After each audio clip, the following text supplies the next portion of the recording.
जय हिंद दोस्तों, फिर से आपका स्वागत है हमारे इस ट्यूटोरियल करंट अफेयर सीरीज में, जिसमें लोग वार्षिक 2024 कर रहे हैं या अगस्त 2023 सितंबर 2023 से लेकर अगस्त 2024 तक का पूरा संस्करण है।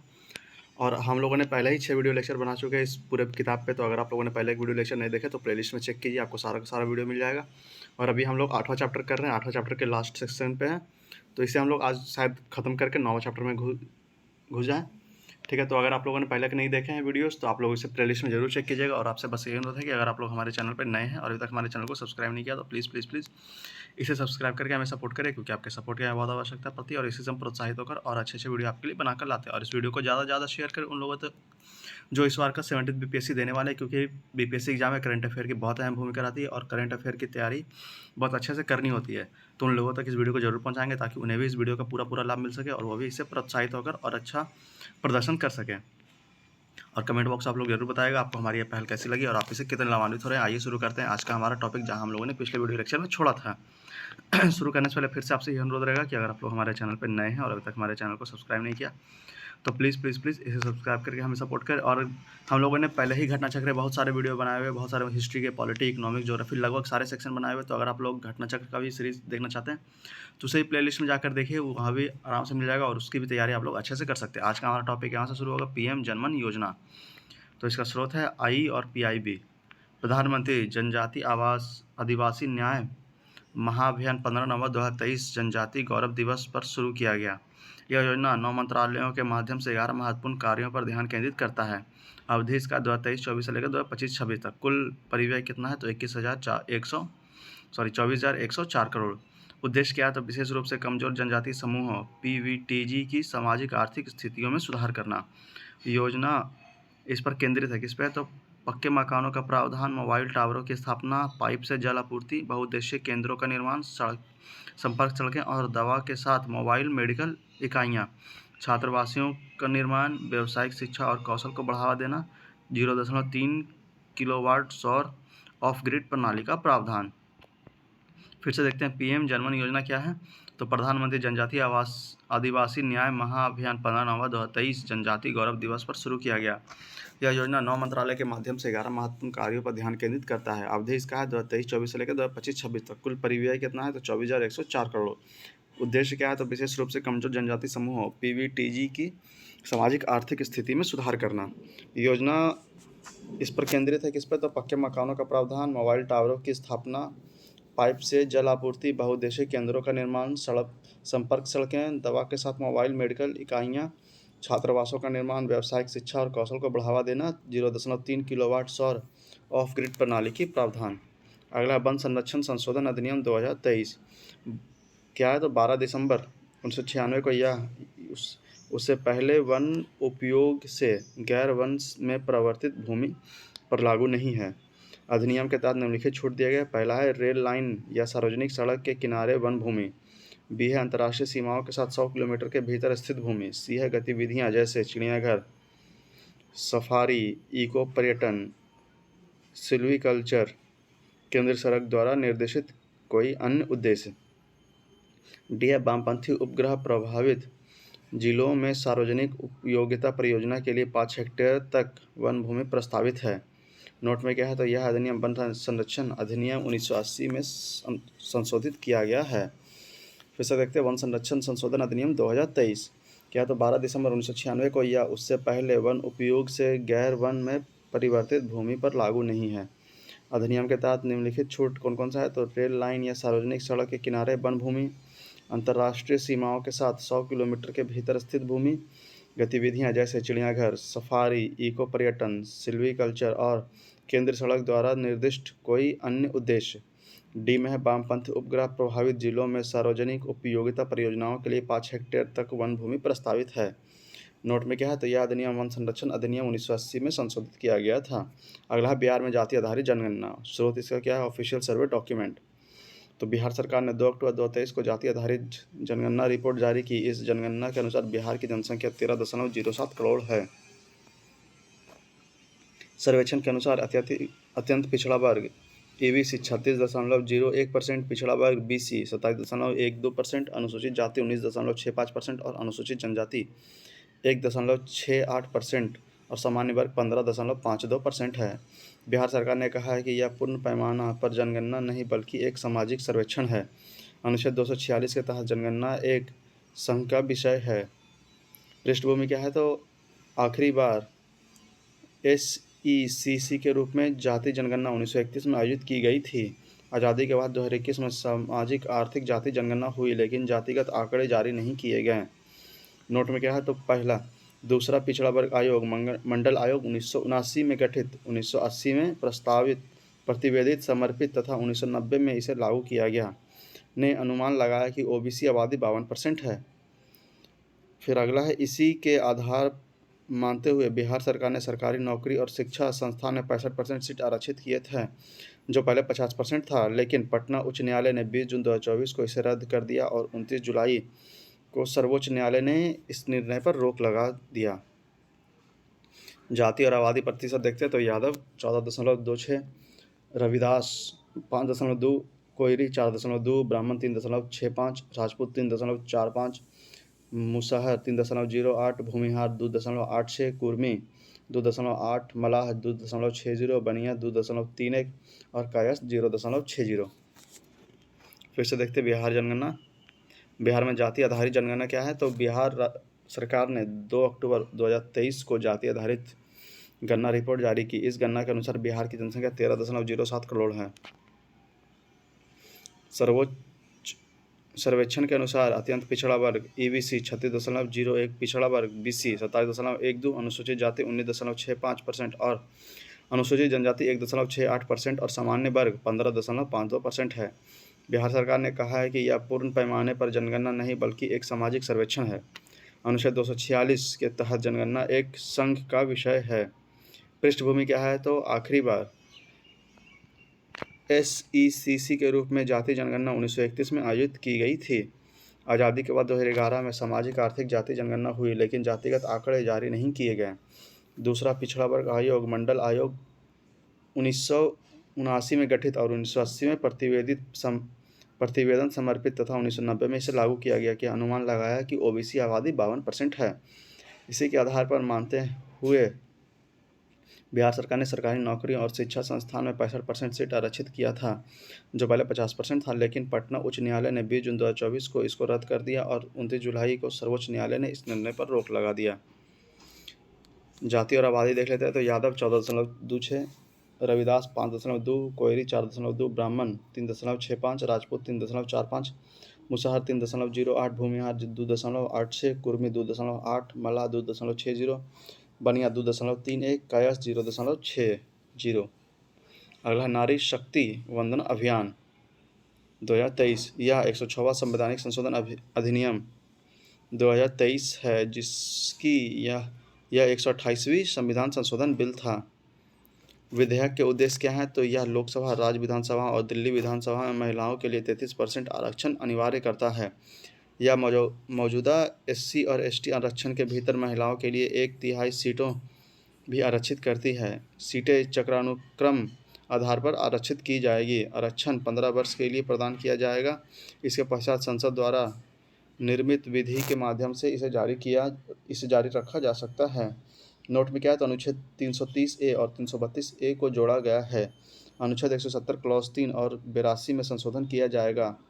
परिसीमन के लिए लोकसभा में सिर्फ 2 AIMIM सांसदों ने इसका विरोध किया, 554 सांसदों ने इसका समर्थन किया और राज्यसभा में सर्वसम्मति से पास किया गया।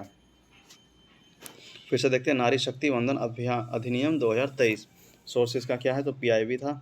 यह 106वां संवैधानिक संशोधन अधिनियम 2023, जबकि यह 128वां संवैधानिक संशोधन बिल था। विधेयक का उद्देश्य क्या था तो यह लोकसभा, राज्य विधानसभा और दिल्ली विधानसभा में महिलाओं के लिए 33% आरक्षण अनिवार्य करता है। यह मौजूदा SC और ST आरक्षण के भीतर महिलाओं के लिए 1/3 सीट भी आरक्षित करता है। सीटें चक्रानुक्रम आधार पर आरक्षित की जाएगी। आरक्षण 15 वर्षों के लिए प्रदान किया जाएगा। इसके पश्चात संसद द्वारा निर्मित विधि के माध्यम से इसे जारी रखा जा सकता है। नोट में क्या है तो अनुच्छेद 330A और 332A को जोड़ा गया है। अनुच्छेद 370 क्लॉज 3 और 82 में संशोधन किया जाएगा। परिसीमन के लिए लोकसभा में सिर्फ 2 AIMIM सांसदों ने इसका विरोध किया, 454 सांसद ने इसका समर्थन किया और राज्यसभा में सर्वसम्मति से पास किया। अगला G20 दिल्ली घोषणा, स्रोत से इसका क्या है तो PIB है। घोषणा पत्र का प्रावधान क्या है तो रूस यूक्रेन युद्ध पर कहा गया है कि सभी राज्यों को संयुक्त राष्ट्र चार्टर के अनुरूप कार्य करना चाहिए।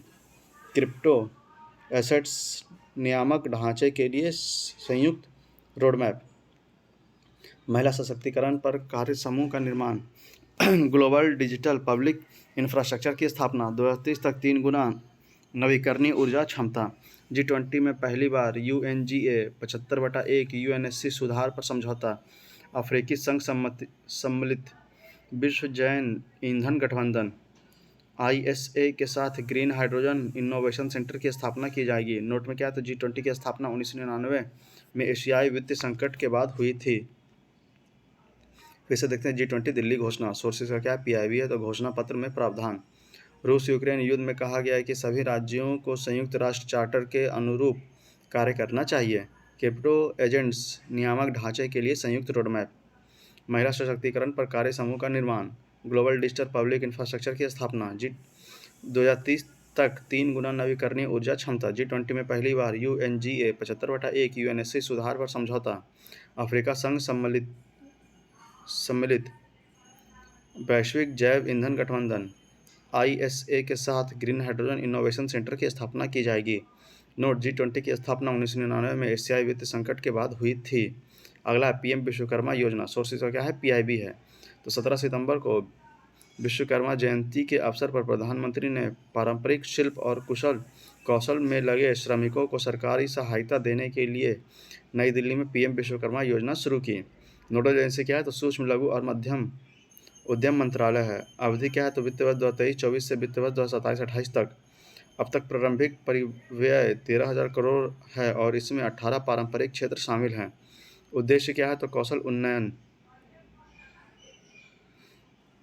टूलकिट प्रोत्साहन, ऋण सहायता, वित्तपोषण समर्थन, डिजिटल लेन देन के लिए प्रोत्साहन, PM विश्वकर्मा प्रमाण पत्र और IDC कार्ड ID कार्ड। पात्रता क्या है तो न्यूनतम आयु 18 वर्ष, लाभ परिवार के एक सदस्य तक ही सीमित रहेगा। हाथों और औजारों से काम करने वाले कारीगर या शिल्पकार। नोट किया तो 2024-25 के बजट में 4,824 करोड़ का प्रावधान किया गया है। फिर से देखते हैं PM विश्वकर्मा योजना। तो 17 सितंबर को विश्वकर्मा जयंती के अवसर पर प्रधानमंत्री ने पारंपरिक शिल्प और कौशल के में लगे श्रमिकों को सरकारी सहायता देने के लिए नई दिल्ली में PM विश्वकर्मा योजना शुरू की। नोडल एजेंसी क्या है तो सूक्ष्म लघु और मध्यम उद्यम मंत्रालय। अवधि क्या है तो वित्त वर्ष 2023-24 से वित्तीय वर्ष 2027-28 तक।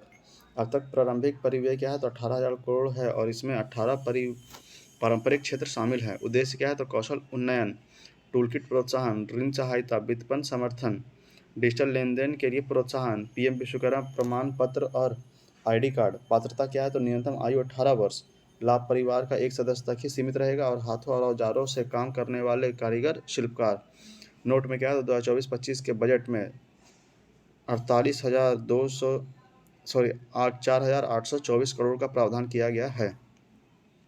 अगला मुख्य चुनाव आयुक्त CEC और अन्य चुनाव आयुक्त EC नियुक्ति, सेवा की शर्तें और कार्यालय की अवधि विधेयक 2023।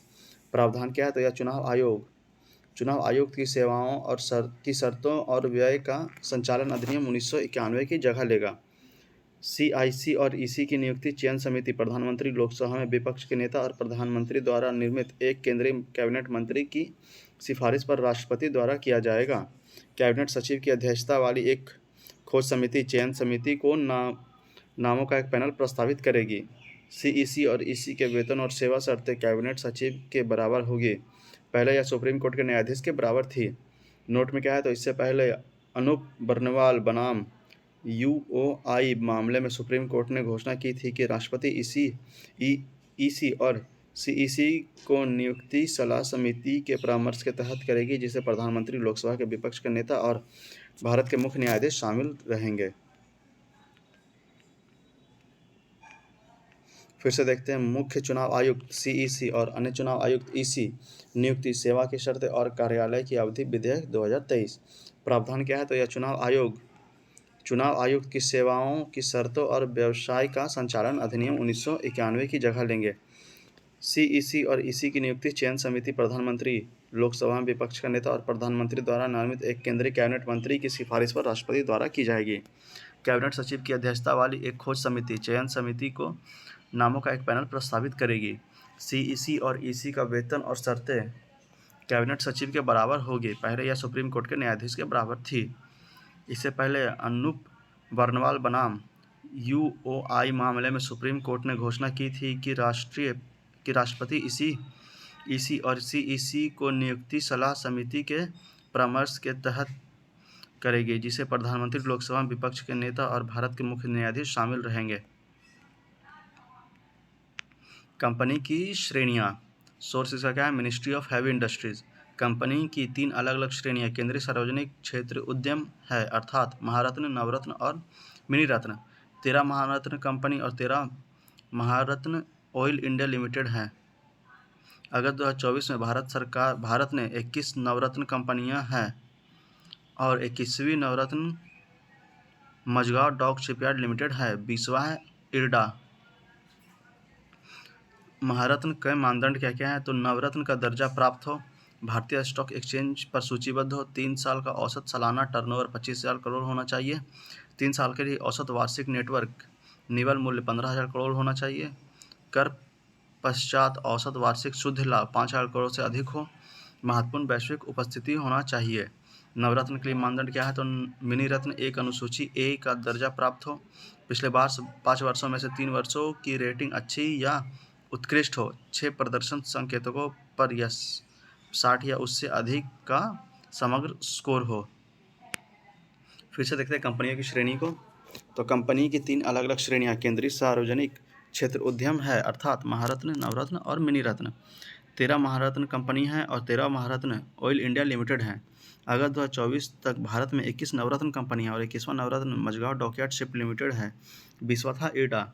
महारत्न के मानदंड क्या क्या हैं? तो नवरत्न का दर्जा प्राप्त हो, भारत स्टॉक एक्सचेंज पर सूचीबद्ध हो, 3 साल का औसत सालाना टर्नओवर 25,000 करोड़ होना चाहिए, 3 साल के लिए औसत वार्षिक नेटवर्थ निवल मूल्य 15,000 करोड़ होना चाहिए और कर पश्चात औसत वार्षिक शुद्ध लाभ 5,000 करोड़ से अधिक हो, महत्वपूर्ण वैश्विक उपस्थिति होना चाहिए। नवरत्न के लिए मानदंड क्या है? तो मिनी रत्न 1 अनुसूची ए का दर्जा प्राप्त हो, पिछले 5 वर्षों में से 3 वर्ष की रेटिंग अच्छी या उत्कृष्ट हो और 6 प्रदर्शन संकेतकों पर 60 या उससे अधिक का समग्र स्कोर हो।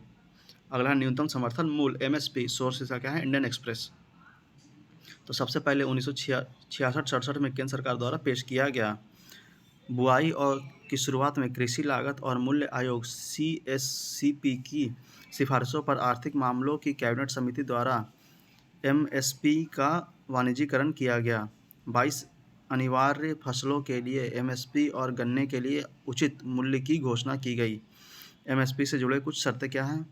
तो A2 क्या है? किसानों द्वारा रसायन, उर्वरक, बीज और किराए पर श्रम खरीदने के लिए किया गया व्यय। A2 प्लस FL क्या है? तो A2 पारिवारिक श्रम के रूप में निहित लागत के साथ। C2 क्या है? तो इसमें A2 प्लस FL के साथ साथ निश्चित पूंजीगत संपत्ति और किसानों द्वारा भूगत भुगतान किया गया किराया शामिल है। स्वामीनाथन आयोग की सिफारिश 2014 में क्या था? तो सरकार को उत्पादन की भारित औसत लागत से कम 50% अधिक MSP बढ़ाना चाहिए, यानी MSP लागत C2 प्लस 50%। लेकिन सरकार लागत की गणना 1.5 गुना A2 प्लस FL के रूप में करती है। फिर से देखते हैं न्यूनतम समर्थन मूल्य MSP क्या है। तो सबसे पहले 1966-67 में केंद्र सरकार द्वारा पेश किया गया। बुआई की शुरुआत में कृषि लागत और मूल्य आयोग CSCP की सिफारिशों पर आर्थिक मामलों की कैबिनेट समिति द्वारा MSP का वाणिज्यीकरण किया गया। 22 अनिवार्य फसलों के लिए MSP और गन्ने के लिए उचित मूल्य की घोषणा की गई। MSP की जुड़े शर्तें क्या क्या हैं? MSP से जुड़े शर्तें तो A2 क्या? तो किसानों द्वारा रसायन, उर्वरक, बीज और किराए पर श्रम खरीदने के लिए किया गया व्यय। A2 प्लस FL क्या है? तो A2 पारिवारिक श्रम के रूप में निहित लागत के साथ। C2 क्या है? तो इसमें A2 प्लस FL के साथ साथ निश्चित पूंजी संपत्ति और किसानों द्वारा भुगतान किया गया किराया शामिल है। स्वामीनाथन आयोग की सिफारिशें 2014 में क्या थी? तो सरकार को उत्पादन की भारित औसत लागत से कम 50% अधिक MSP बढ़ाना चाहिए, यानी MSP लागत C2 प्लस 50%। लेकिन सरकार लागत की गणना 1.5 गुना A2 प्लस FL के रूप में करती है। भारत का नया संसद भवन, आइए इसके बारे में देख लेते हैं। तो प्रधानमंत्री श्री नरेंद्र मोदी ने 28 जुलाई 2023 को नवनिर्मित संसद भवन का उद्घाटन किया।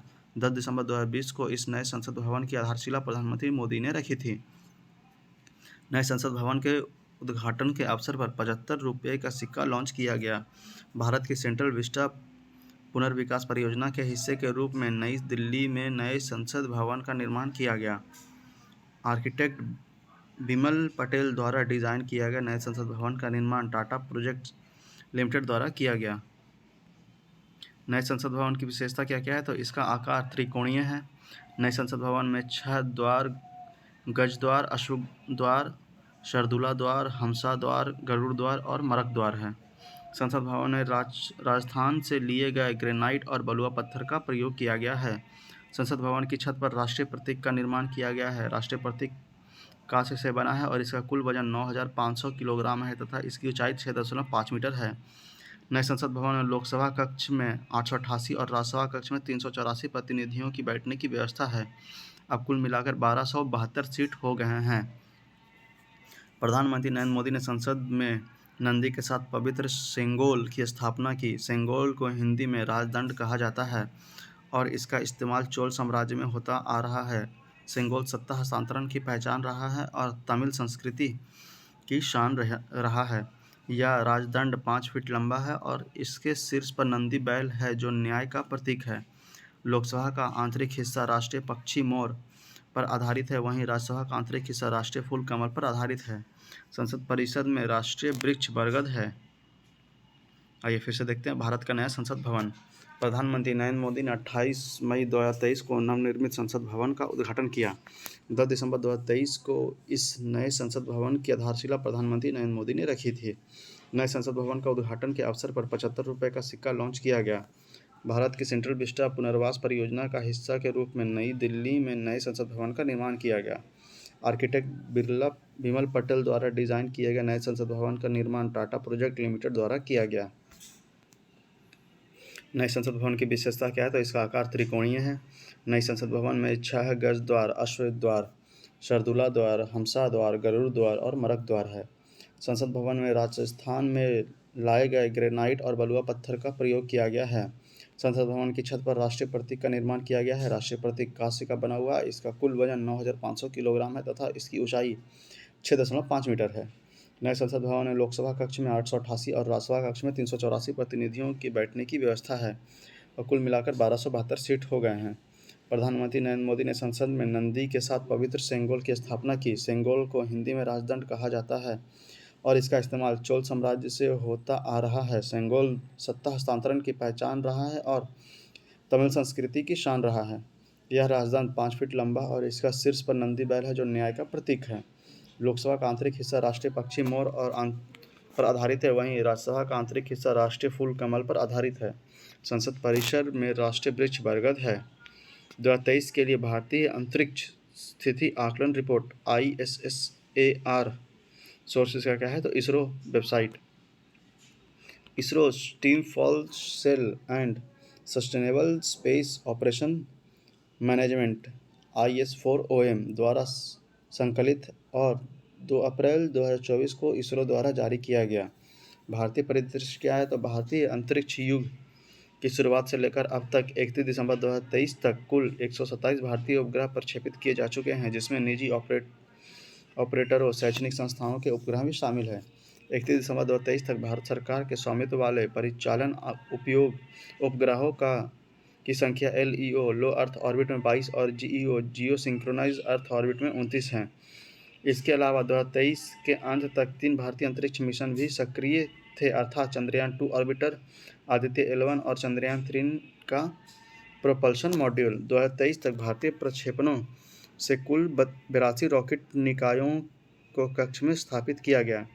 PSLV C3 की ऊपरी चरण 2001 में आकस्मिक रूप से टूट गया था और 371 मलबा उत्पन्न हुआ था।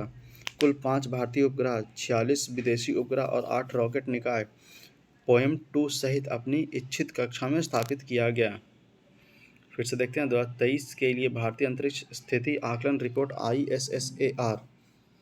इसमें ISRO system for self and sustainable space operation management IS4OM द्वारा संकलित और 2 अप्रैल 2024 को इसरो द्वारा जारी किया गया। भारतीय परिदृश्य क्या है, तो भारतीय अंतरिक्ष युग की शुरुआत से लेकर अब तक 31 दिसंबर 2023 तक कुल 127 भारतीय उपग्रह प्रक्षेपित किए जा चुके हैं, जिसमें निजी ऑपरेटरों, शैक्षणिक संस्थानों और उपग्रह भी शामिल हैं। 31 दिसंबर 2023 तक भारत सरकार ने स्वामित्व वाली परिचालन उपग्रहों की संख्या LEO लो अर्थ ऑर्बिट में 22 और GEO जियो सिंक्रोनाइज अर्थ ऑर्बिट में 29 है। इसके अलावा 2023 के अंत तक 3 भारतीय अंतरिक्ष मिशन भी सक्रिय है, अर्थात चंद्रयान 2 ऑर्बिटर, आदित्य L1 और चंद्रयान 3 का प्रोपल्शन मॉड्यूल। 2023 तक भारतीय प्रक्षेपणों से कुल 82 रॉकेट निकायों को कक्षा में स्थापित किया गया। PSLV-C3 का ऊपरी चरण 2001 में आकस्मिक रूप से टूट गया था और 371 मलबा उत्पन्न हुआ था।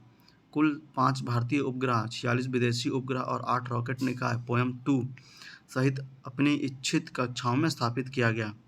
अगला विश्व मत्स्य पालन और जल कृषि की स्थिति 2024।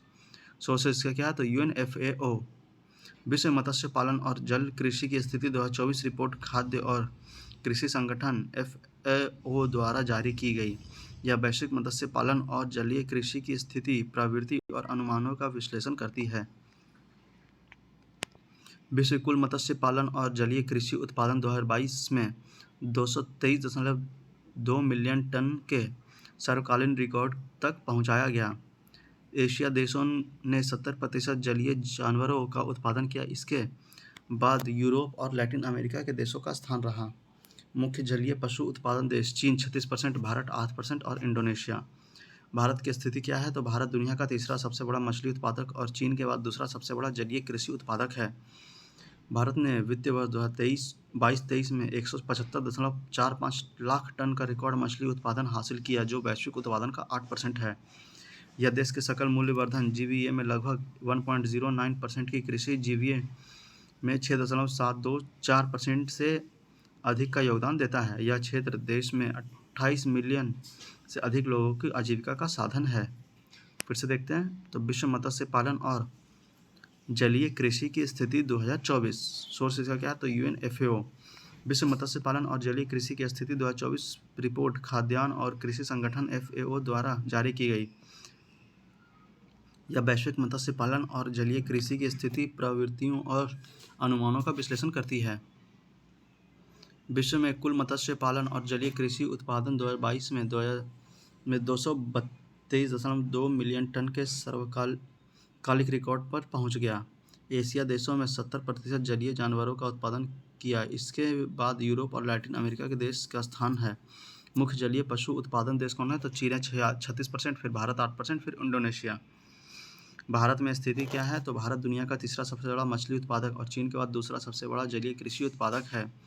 भारत ने वित्तीय वर्ष 2022-23 में 175.45 लाख टन का रिकॉर्ड मछली उत्पादन हासिल किया, जो वैश्विक उत्पादन का 8% है। यह देश के सकल मूल्यवर्धन GVA में लगभग 1.09% और कृषि GVA में 6.724% से अधिक का योगदान देता है। यह क्षेत्र देश में 28 मिलियन से अधिक लोगों का आजीविका का साधन है।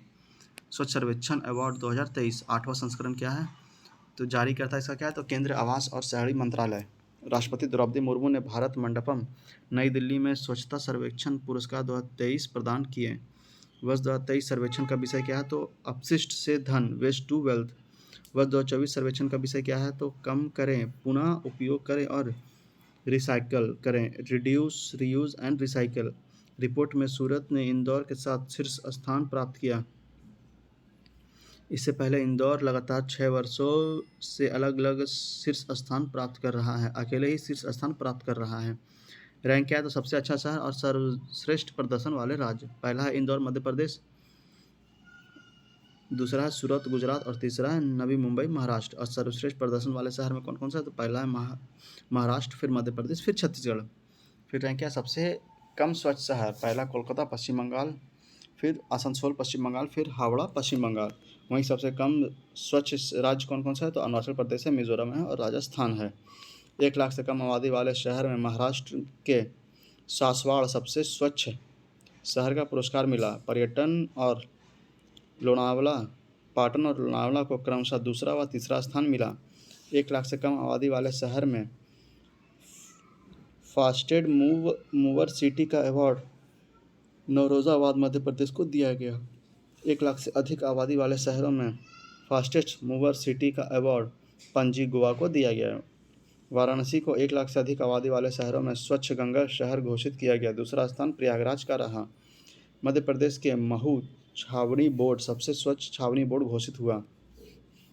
वर्ष 2023 में सर्वेक्षण में कुल 4477 शहरी स्थानीय निकाय और 61 छावनियां एवं 28 गंगा के किनारे वाले शहर ने भाग लिया। सफाई मित्र सुरक्षा चैनल में भाग लेने वाले शहरों में चंडीगढ़ को सर्वश्रेष्ठ शहर का पुरस्कार मिला। स्वच्छ भारत मिशन 2024 के लिए गान क्या है तो नया संकल्प है, नया प्रकल्प है। आइए फिर से देखते हैं। स्वच्छ सर्वेक्षण अवार्ड 2023 8वां संस्करण था। जारी करता था केंद्रीय आवास और शहरी मंत्रालय।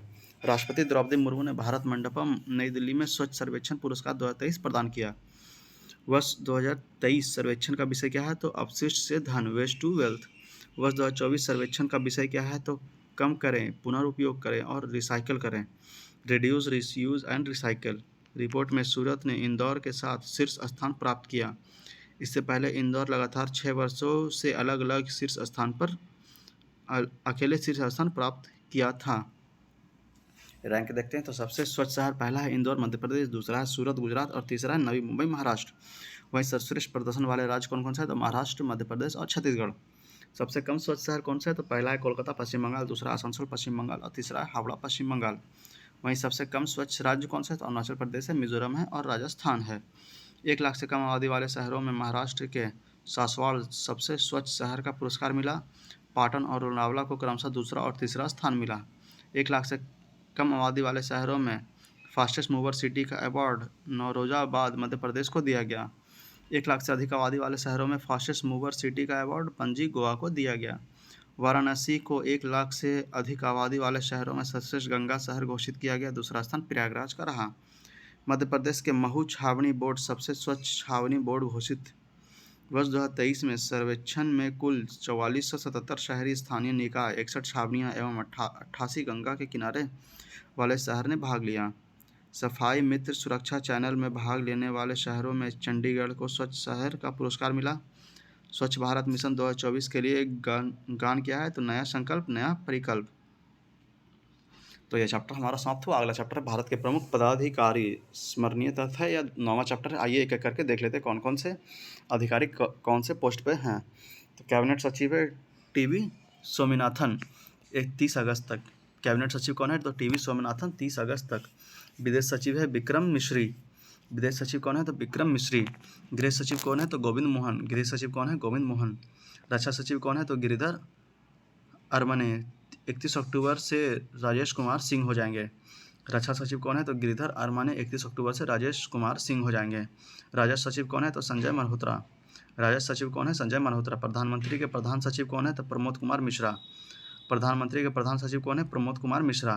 नियंत्रक एवं महालेखा परीक्षक कैग कौन है तो गिरीश चंद्र मुर्मू 14वां। नियंत्रक एवं महालेखा परीक्षक कैग कौन है तो गिरीश चंद्र मुर्मू 14वां। भारत के लेखा महानियंत्रक CGA कौन है तो श्री S दुबे 28वां। भारत के लेखा महानियंत्रक CGA कौन है तो श्री SS दुबे 28वां।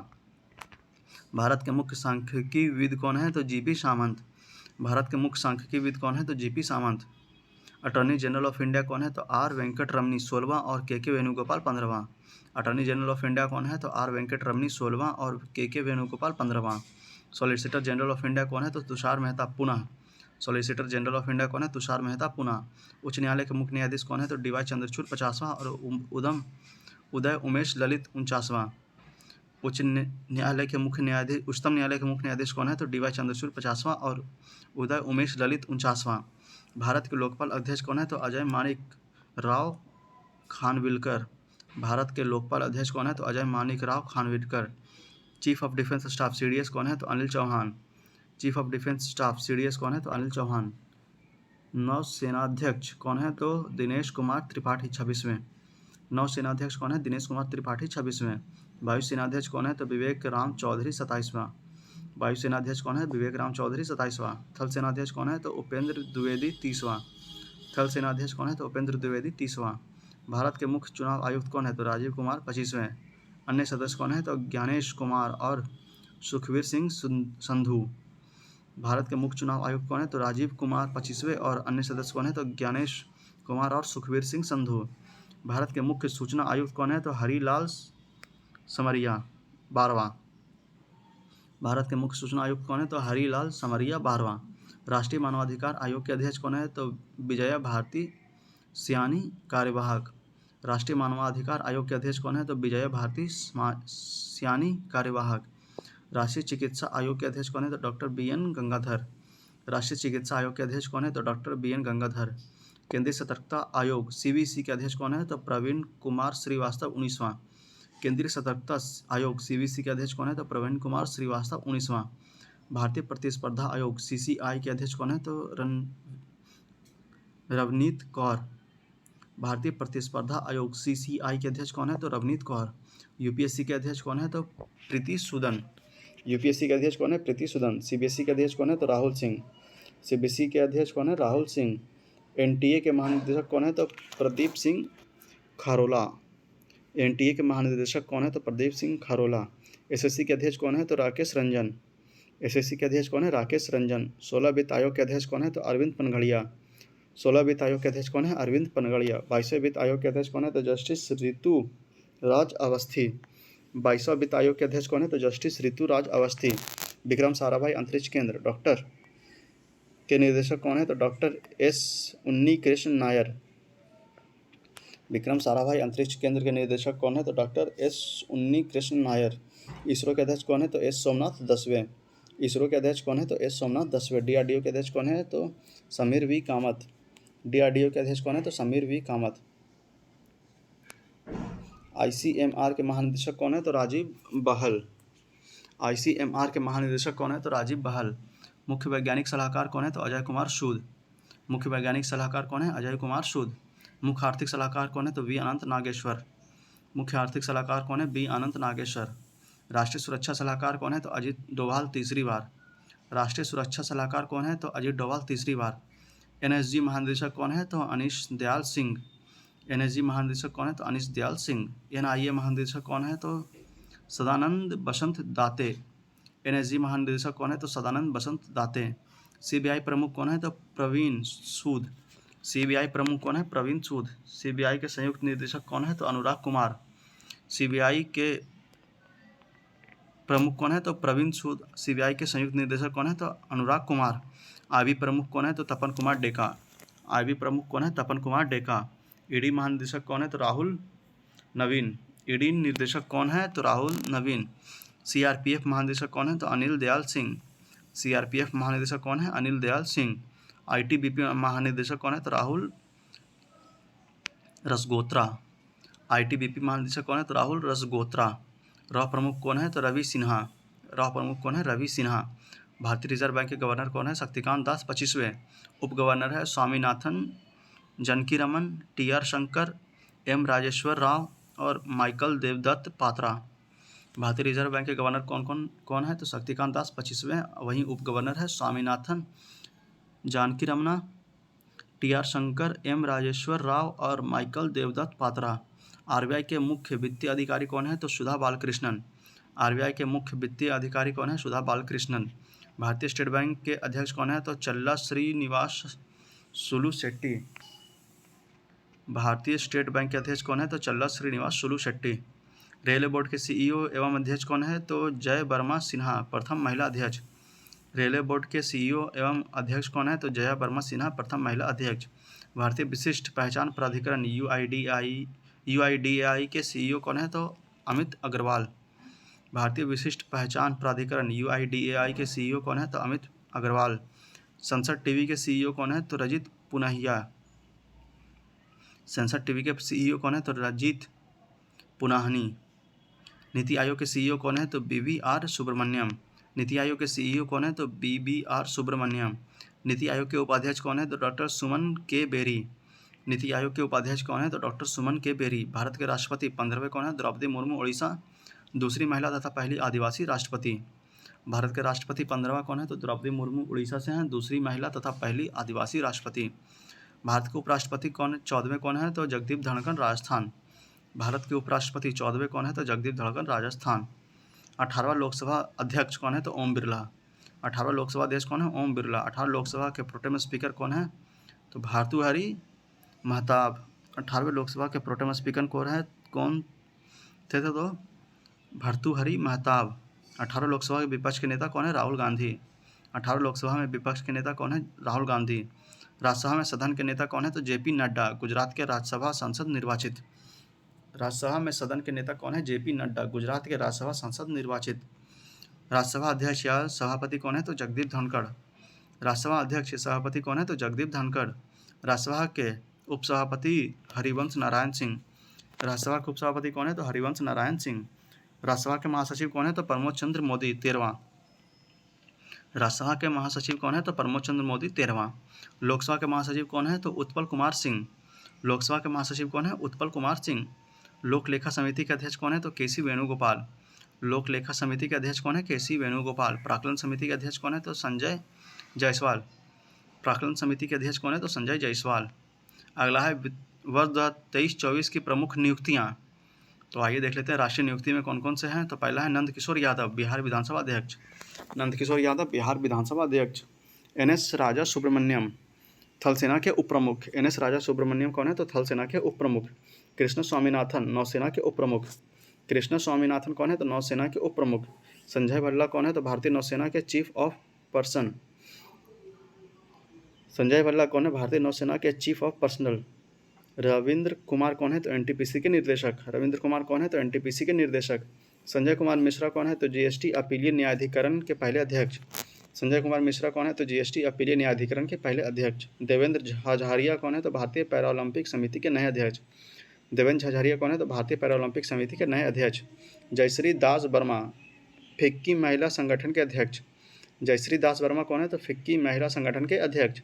ज्योति बीज कौन है? तो फिक्की के महानिदेशक। ज्योति बीज कौन है? फिक्की के महानिर्देशक। संजय नायर कौन है? तो एसोचैम के अध्यक्ष। संजय नायर कौन है? तो एसोचैम के अध्यक्ष। नरसी पंचम यादव, भारतीय कुश्ती महासंघ के एथलीट आयोग के अध्यक्ष। नरसी पंचम यादव, भारतीय कुश्ती महासंघ के एथलीट आयोग के अध्यक्ष। धीरेन्द्र ओझा, पीआईबी के प्रधान महानिदेशक, अप्रैल 2024 से जुलाई 2024 तक। शेफाली बी शरण। धीरेन्द्र ओझा कौन है? तो पीआईबी के प्रधान महानिदेशक, अप्रैल 2024 से जुलाई 2024 तक। शेफाली बी शरण। अतनु चक्रवर्ती, एचडीएफसी बैंक के अध्यक्ष। अतनु चक्रवर्ती कौन है? तो एचडीएफसी बैंक के अध्यक्ष। संजीव पुरी, भारतीय उद्योग परिसंघ के अध्यक्ष। संजीव पुरी कौन है? तो भारतीय उद्योग परिसंघ के अध्यक्ष। सुधाकर राव पापा, बीएसएनएल के निर्देशक। सुधाकर राव पापा कौन है? तो बीएसएनएल के निर्देशक। रॉबर्ट जे रवि, बीएसएनएल के अध्यक्ष एवं प्रबंधक निर्देशक। रॉबर्ट जे रवि कौन है? तो बीएसएनएल के अध्यक्ष एवं प्रबंधक निर्देशक। प्रोफेसर साइमन मार्क, मुंबई में भारत के पहले आर्टिफिशियल इंटेलिजेंस विश्वविद्यालय के कुलपति। प्रोफेसर साइमन मार्क, मुंबई में भारत के पहले आर्टिफिशियल इंटेलिजेंस विश्वविद्यालय के कुलपति। Dhirendra Ojha, press information bureau, PIB के प्रधान महानिदेशक। धीरेन्द्र ओझा कौन है? तो प्रेस इंफॉर्मेशन ब्यूरो, पीआईबी के प्रधान महानिदेशक। Arun Bengal, Paytm payments bank के सीईओ। अरुण बंसल कौन है? तो पेटीएम पेमेंट बैंक के सीईओ। मनोलो मार्केज, भारतीय पुरुष फुटबॉल टीम के मुख्य कोच। मनोलो मार्केज कौन है? तो भारतीय पुरुष फुटबॉल टीम के मुख्य कोच। मनोज मित्तल, सिडबी के अध्यक्ष और प्रबंधक निर्देशक। मनोज मित्तल कौन है? तो सिडबी के अध्यक्ष व प्रबंधन निर्देशक। मनोज जैन, भारतीय इलेक्ट्रॉनिक्स लिमिटेड के अध्यक्ष। मनोज जैन, भारतीय इलेक्ट्रॉनिक्स लिमिटेड के अध्यक्ष। चंद्रशेखर गौरीनाथ करहाड़कर, इंदिरा गांधी परमाणु अनुसंधान केंद्र के निर्देशक। चंद्रशेखर गौरीनाथ करहाड़कर, इंदिरा गांधी परमाणु अनुसंधान केंद्र के निर्देशक। Kapil Dev, professional golf tour of India के अध्यक्ष। कपिल देव कौन है? तो professional golf tour of India के अध्यक्ष। विजय खंडूजा, कैमरून में भारत के नए उच्चायुक्त। विजय खंडूजा, कैमरून में भारत के नए उच्चायुक्त। मौसमी चक्रवर्ती, आकाशवाणी सूचना समाचार के महानिदेशक। मौसमी चक्रवर्ती कौन है? तो आकाशवाणी समाचार के महानिदेशक। सुबोध कुमार, आयुष मंत्रालय के निर्देशक। सुबोध कुमार कौन है? तो आयुष मंत्रालय के निर्देशक। नलिन नेगी, भारत पे के नए CEO। नरेंद्र नेगी कौन है? तो भारत पे के नए CEO। Amitabh Chaudhary Axis bank के नए MD और CEO। अमिताभ चौधरी कौन है? तो एक्सिस बैंक के नए MD और CEO। मनोज पांडा 16वें वित्त आयोग के सदस्य। मनोज पांडा कौन है? 16वें वित्त आयोग के सदस्य। हिरेंद्र सिंह भारतीय महिला हॉकी टीम के कोच। हिरेंद्र सिंह कौन है? तो भारतीय महिला हॉकी टीम के कोच। ऋतुराज अवस्थी लोकपाल के न्यायिक सदस्य। ऋतुराज अवस्थी लोकपाल के न्यायिक सदस्य। PR श्रीजेश FIH एथलीट समिति के सह अध्यक्ष। PR श्रीजेश FIH एथलीट समिति के सह अध्यक्ष। किशोर मकवाना राष्ट्रीय अनुसूचित जाति आयोग के अध्यक्ष। किशोर मकवाना राष्ट्रीय अनुसूचित जाति आयोग के अध्यक्ष। नवनीत सहगल प्रसार भारती के चेयरमैन। नवनीत सहगल प्रसार भारती के चेयरमैन। आगे हम लोग अगले वीडियो लेक्चर में देखेंगे यहाँ से अमित कुमार लाहौटी से। इस वीडियो लेक्चर को यहीं पे समाप्त करते हैं। उम्मीद आपको ये वीडियो पसंद आया होगा। तो आप लोग हमें कमेंट बॉक्स में ज़रूर बताएंगे आपको हमारी ये पहल कैसी लगी और आप इससे कितने लाभान्वित हो रहे हैं। और अगर आप लोग हमारे चैनल पर नए हैं और अभी तक हमारे चैनल को सब्सक्राइब नहीं किया तो प्लीज़ प्लीज़ प्लीज़ इसे सब्सक्राइब करके हमें सपोर्ट करें, क्योंकि आपके सपोर्ट की हमें बहुत आवश्यकता पड़ती है और इसी से हम प्रोत्साहित होकर और अच्छे अच्छे वीडियो आपके लिए बनाकर लाते हैं। और इस वीडियो को ज़्यादा से ज़्यादा शेयर करें उन लोगों तक जो इस बार का 70th BPSC प्री देने वाला है, क्योंकि उनके एग्ज़ाम के लिए करंट अफेयर की बहुत अहम भूमिका रहेगी और उनकी तैयारी बहुत अच्छे से हो, यही हम सबका उम्मीद रहेगा। और वो एग्ज़ाम में अच्छा परफॉर्म कर सके, यही उम्मीद से हम लोग और अच्छे अच्छे वीडियो आपके लिए सबके लिए बनाकर लाते हैं। तो आप बस वीडियो को देखते रहें, रिवीजन करते रहें और जितना ज़्यादा रिवाइज कीजिएंगे उतना ही अच्छा आपका परफॉर्मेंस रहेगा, उतना ही बढ़िया आप लोग एग्जाम में परफॉर्म कर पाएंगे। तो मिलते हैं आपसे अगले वीडियो लेक्चर में, तब तक के लिए पढ़ते रहिए, रिवाइज करते रहिए। जय हिंद, जय भारत।